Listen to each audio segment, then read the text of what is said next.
Chine n'est d'ailleurs pas la seule enseigne chinoise qui prend de l'ampleur en Europe. Pékin grignote de plus en plus de parts de marché dans l'automobile. BYD, MG, Xpeng, leurs véhicules souvent électriques ou hybrides bardés de technologie séduisent de plus en plus d'automobilistes, surtout les plus jeunes. En mai dernier, les véhicules chinois n'atteignaient cependant que 10% des ventes dans le neuf en Europe. Mais selon l'étude du cabinet Alix Partners, les marques chinoises vont augmenter leurs exportations vers l'Europe de 40% cette année, Aurélien Fleureau. Le terrain de jeu s'agrandit. Cette année, 10 millions de voitures fabriquées en Chine partiront à l'export et 82% d'entre elles viendront de constructeurs chinois. C'était 7 millions l'an dernier et presque rien en 2020.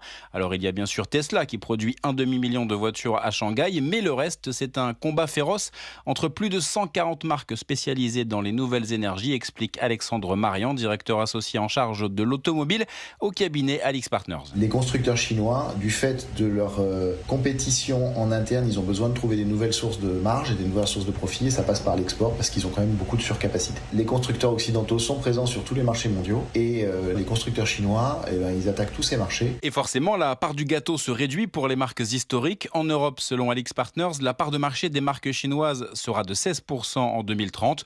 Jusqu'ici, la France et l'Allemagne sont les plus réticents, mais les mentalités évoluent rapidement. Seuls 31% des Allemands entre 18 et 34 ans déclarent qu'ils éviteraient d'acheter une voiture d'un constructeur chinois. Aurélien Fleureau du service économie d'Europe 1.